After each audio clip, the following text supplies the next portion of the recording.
আজকের এই beach picnic পার্টিতে আমাদের রানা ভাই আছে, শ্রদ্ধেয় রানা ভাই। উনি অনেক বছর যাবৎ আমেরিকাতে আছেন। তা ওনার কাছে শুনে উনিও আসছে, ছেলে মেয়ে নিয়ে আসছে। উনিও আমার যে ভাইরা ভাই, ওনার বন্ধু, ঘনিষ্ঠ বন্ধু, সেই বাল্যকালের বন্ধু। ওনার এখানেও আসছে, আমার এখানেও ছিল। তা ওনার কাছে শুনে আজকে যে আসলো বিচটা, আজকের কি অনুভূতিটা কি ভাই আপনার একটু? আসসালামু আলাইকুম। হিরণ ভাইকে ধন্যবাদ। বিচের সবকিছুই খুব ভালো লেগেছে, হ্যাঁ, একমাত্র শুধু গরমের ব্যাপারটাই একটু ভীষণ প্রচন্ড গরম।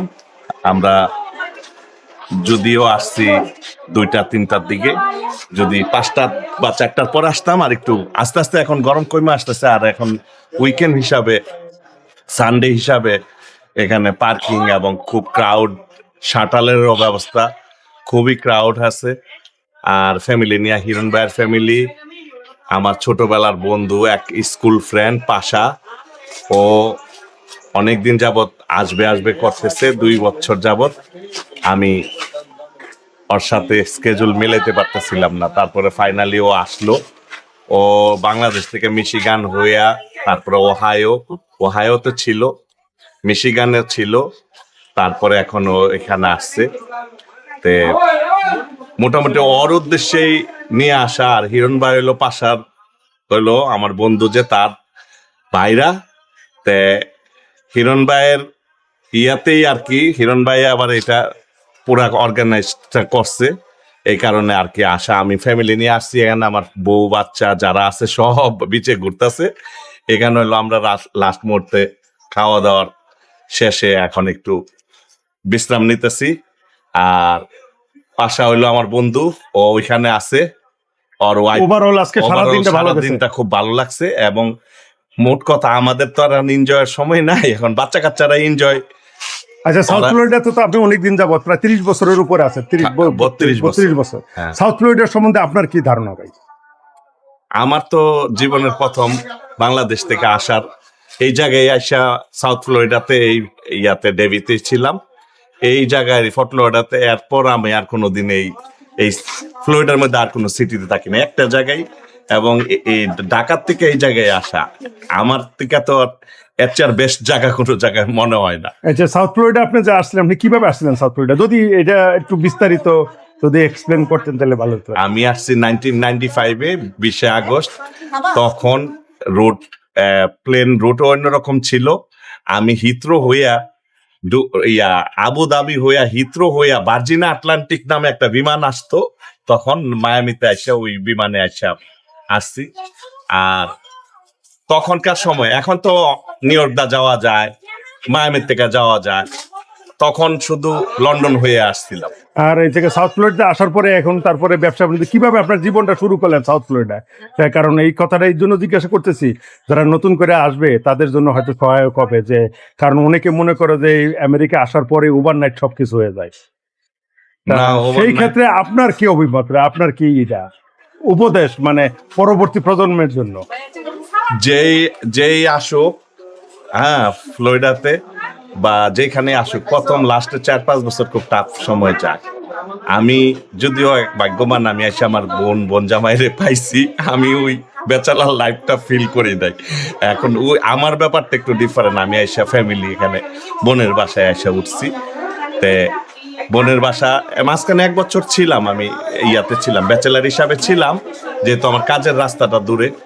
আর প্রথম থেকে এসে আমি বোন জামাইয়ের দোকানে কাজ করছি, তে সেই হিসাবে আমি একটু স্ট্রাগলটা একটু কমই করছি। কিন্তু মোটামুটি প্রথম 2-3 বছর যদি কেউ টাফ স্ট্রাগল করে, এরপরে 2-3 বছর পর আর কোনো এত একটা ইয়া হয় না। প্রথম জিনিসটাই একটু মানে টাফ সময় কাটে। হ্যাঁ, বর্তমানে আপনি কি করতেছেন ফ্লোরিডাতে? আমি 1-2টা ব্যবসা আছে, আর মোস্টলি হইলো আমার ওই রেন্টাল রিয়েল এস্টেট, মানে রিয়েল এস্টেট ব্যবসা। মোটামুটি কথা, আপনি একটু রিয়েল এস্টেটটাই ম্যাক্সিমাম 30% আমি ওই অন্য ছোটখাটো ব্যবসা। আচ্ছা, যাই হোক, মানে মোটামুটি কথা মেনটা হইলো রিয়েল এস্টেট ব্যবসা। রিয়েল এস্টেট ব্যবসা আপনি প্রতিষ্ঠিত এক ব্যবসায়ী, যাক শুনে খুব ভালো লাগলো। তা আচ্ছা, মানে আমিও যেটা বলতে চাই যে অনেকে বিদেশে আসতে চায়, মনে করে যে বিদেশে আসলে সবকিছু পাওয়া যায়, ওভারনাইট পাওয়া যায়। আসলে ঘটনাটা না না ওভারনাইট বলতে স্ট্রাগল করে এই দেশে কিন্তু সময় দেয়, এবং তার জন্য সময় দিতে হবে, এইটা হলো সবচেয়ে বড় কথা। আমি আমি এটা মানে আইসাই যে বোনের বাসায় উঠছি, আমি প্রথম 1 বছর আমি বাসে কইরা এই 441 আপনি ভালো করে জানেন, 18 না তখন 18 একটা বাস ছিল, এই বাসে কইরা আমি 1 বছর 441 এই পানির নিয়া খাবারের বাটি নিয়ে আমি বাস স্ট্যান্ডে দাঁড়ায় থাকতাম। 1 বছর আমি এইভাবে চলছি। হ্যাঁ, তারপরে যে একটা গাড়ি কিনছি। তারপরে আজকে এই প্রতিষ্ঠিত ব্যবসায়ী হয়েছেন, কিন্তু হ্যাঁ। সেই জন্য আমি সবাইকে উপদেশ দেবো, মানে যারা আমার ভিডিও দেখেন এবং আমাকে ফলো করেন, আমি সবাইকে ব্যবসায়ী না, খুব ছোট ব্যবসায়ী। যাই হোক সবাইকে, সবাই ক্ষুদ্রভাবে এখানে সবাই তো আসে হুম। ভালো ভবিষ্যতের জন্য। সেই ভবিষ্যৎটা বানাতে দিলে তাকে হার্ড ওয়ার্ক করতে হবে এবং তার সময় দিতে হবে, এটাই কথা। আর আচ্ছা, আরেকটা কথা জিজ্ঞাসা, যে বর্তমানে যে আমাদের নতুন প্রেসিডেন্ট আসার পরে যে ইলিগ্যাল মানে ইমিগ্রেন্টদের ব্যাপারে আপনার কি বুঝতেছেন? আপনি তো অনেক ব্যবসা বাণিজ্য করেন, তা এখন যদি বৈধ অবৈধদের কাজ দেওয়া না দেওয়া, এই ব্যাপারটা আপনার কি অভিমত? আপনি কি কোনো সমস্যার সম্মুখীন হচ্ছেন? না না, আমি কোনো সম্মুখীন এই যে হইনি। অবৈধ লোকদের কাজ ধরপাকড় করতেছে, এতে কি কোনো এফেক্টেড হয়েছে আপনার আমাদের আগে বাংলাদেশ? ছিল আমার দোকানে, এই ট্রাম্পের সময় টাফ করার পর আর আমার দোকানে অবৈধ কেউ কাজে নাই, আর মোটামুটি এরাই নিজের থেকে সরে গেছে আর কি, এরাই ভয় পায় আর কি। আর- তা আমার যেগুলো আছে সব লিগ্যাল। আর যারা অবৈধভাবে আমেরিকা আসতে চায় এই বর্তমান পরিস্থিতিতে, কারণ আমেরিকার এই সব কিছু কিন্তু একটা পলিটিক্যাল এনভায়রনমেন্টে কাজ করে, এটা আজকে আছে কালকে কিন্তু থাকবে না। আর নতুন নতুন আইন করলে যেটা কার্যকর হবে তাও না। তা আপনার কি সাজেশন, যারা নতুন করে অবৈধভাবে আমেরিকা আসতে চায়, এই মুহূর্তে কি তাদের আসা ঠিক? আমার মনে হয় না, একটু ওয়াচ কইরা সময় নিয়া, কিন্তু এখন রাইট টাইম না। এটা এখন right। যদি আসে তাহলে রাইট টাইম না, একটু ওয়েট করে দেখা ডিসিশন নিয়া, কারণ এখন এসে একটা বিপদে পড়ার কোনো এখন এক সবচেয়ে গরম অবস্থা চলতেছে আর কি আমেরিকার মধ্যে। মানে আমেরিকার ইতিহাসে কিন্তু এখন সবচেয়ে টাফ সময় চলতেছে। তবে ওয়াচ কইরা, তবে ডিসিশন একটু পরে নেওয়া উচিত, কিন্তু এই মুহূর্তে আসাটা মনে হয় না ঠিক হবে। এত বড় ইন্টারভিউ হয়েছিল যে যাই হোক, এতক্ষণ আমরা কথা বললাম রানা ভাইয়ের সাথে, রানা ভাইয়ের কাছে শুনলাম উনি একজন প্রতিষ্ঠিত ব্যবসায়ী, ওনার কাছে সুবিধা শুনলাম।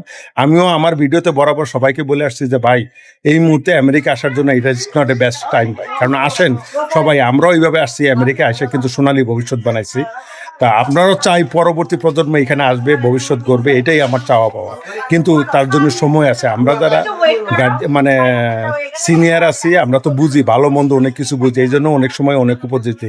আর একটা কথা বলে রাখি, সত্য কথা কিন্তু সবসময় তিতা হয় ভাই। আর দুষ্ট লোকের মিষ্টি কথায় ভুলে লাভ, মানে শুনে লাভ নাই। যারা আমেরিকা আসবেন অবশ্যই আসবেন ভাই, আপনাদের জন্য যারা আসতে চাচ্ছেন, যারা আসার ইচ্ছা আছে, তাদের সবার জন্য শুভকামনা রইল। তবে ভাই ডিসিশনে আস, নিজের ডিসিশনে আসবেন, তবে শুধু আমরা এটুকুই বলতে চাই, মানে ডিসিশন নেওয়ার মালিক আপনি, আপনার ডিসিশন আপনি কি মেনে নিতে, তো আমাদের কিছু বলার নাই। আমরা শুধু পারিপার্শ্বিকতা, বাস্তবটা তুলে ধরতে পারি।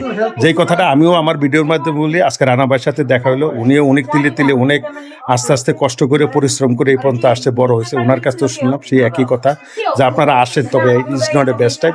যাক, আজ অনেক কথা বললাম, কথার ফাঁকে যদি কোনো ভুল ত্রুটি হয়ে থাকে অবশ্যই ক্ষমা সুন্দর দৃষ্টিতে দেখবেন, কারণ আমরা কেউ ভুলের উঠতে না, সবাই আমরা ভুল করি। তা আজ এই পর্যন্ত, সবাই ভালো থাকবেন, সুস্থ থাকবেন, আমাদের জন্য দোয়া করবেন। টিল দেন, আল্লাহ হাফেজ।